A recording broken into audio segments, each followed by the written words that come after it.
So what do you think your younger self would have wanted to know how you became now? Oh, well, so my younger self wanted to be an actor. I wanted to be a triple threat on Broadway. And my mom goes, that's really hard.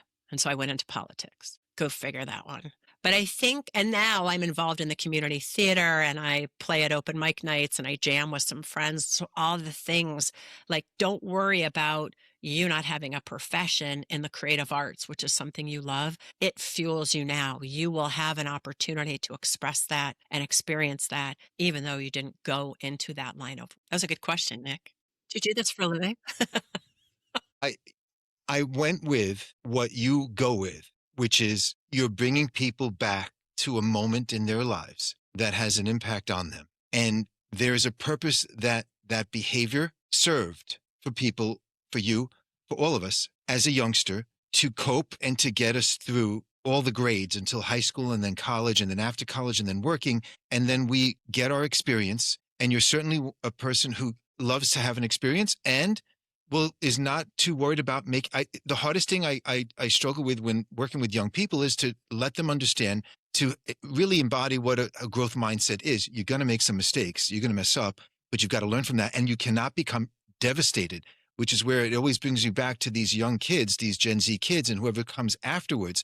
They are devastated, where they over exaggerate, they catastrophize things that have gone on in their lives, which doesn't need to happen.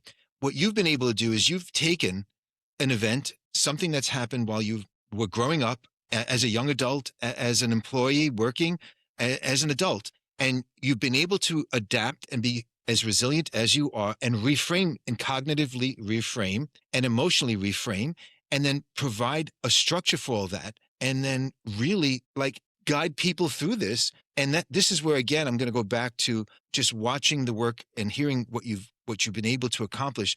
It's just extraordinary. And I want to thank you for the quality of the thinking that you brought to this conversation today, because what's going to stay with me, and I suspect what will stay with a lot of the listeners, is the fundamental reframe that you've offered, that what we've been treating as a flaw, as evidence of something missing, is actually something far more intelligent than that. It's a strategy. It has a history, it has a logic, and it deserves to be understood rather than fought. Because here's Yes. what I think that reframe makes possible. When you stop treating the pattern as the enemy, you stop spending your energy trying to eliminate it before you're allowed to move.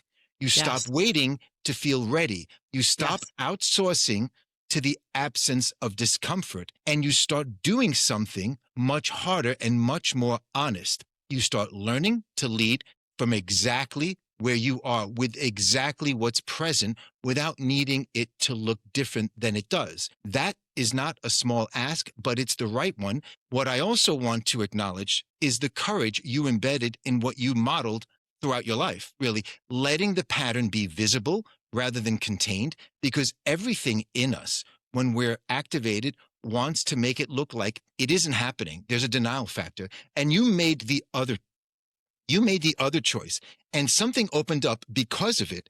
And that's leadership, not in spite of the vulnerability, through it.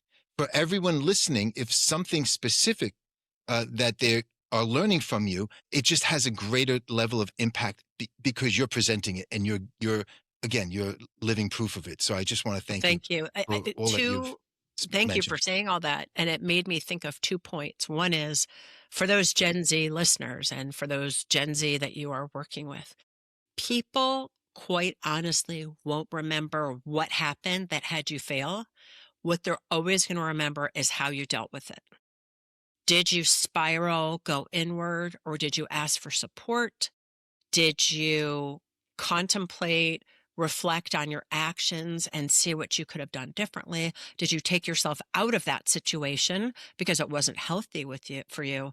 Everyone's eyes are going to be on you, but they're not going to remember what happened. They're going to remember how you rose to the occasion and dealt with it after the fact. The second thing to remember, practice, practice, practice, then wail. It takes so much practice. It's not as if you're going to see one pattern and then bye-bye, see you.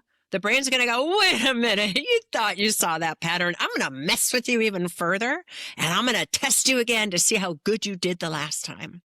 So if we can keep in perspective that the moment we discern something, the moment we identify something, the moment we unpack something and ask ourselves, okay, next time, how would I deal with this? How would I want to show up? The universe is going to go, well, let's practice that one. Always, always, always remember we're human and we're practicing. We're not machines. We're not AI. We're not robots. We don't make one mistake and then learn and never do it again. There's going to be other situations, people, circumstances that will try your very last nerve. And it's going to be, how do you show up in that moment? You're going to, Appreciate everything you just mentioned. It's how you recover and how you come back yes, and what you've yes. learned. Uh, Again, I want to thank you for being here, Jen. What's the best way for people to find you? I know I'll put it on the screen later on. Yeah, yeah. So I would say three ways. One, it's easy. It's jencoken.com, JENCOKEN.com to find out more about me. You can send me an email, jen@jencoken.com. And then if you want to see what your particular flavor of imposter phenomenon is to help you discern what that brain pattern was, just go to jencokenquiz.com. And it's like a 2-second imposter syndrome decoder where you can go, oh, this is where, I'm more of a perfectionist. Where did that come from? And start tracing that back.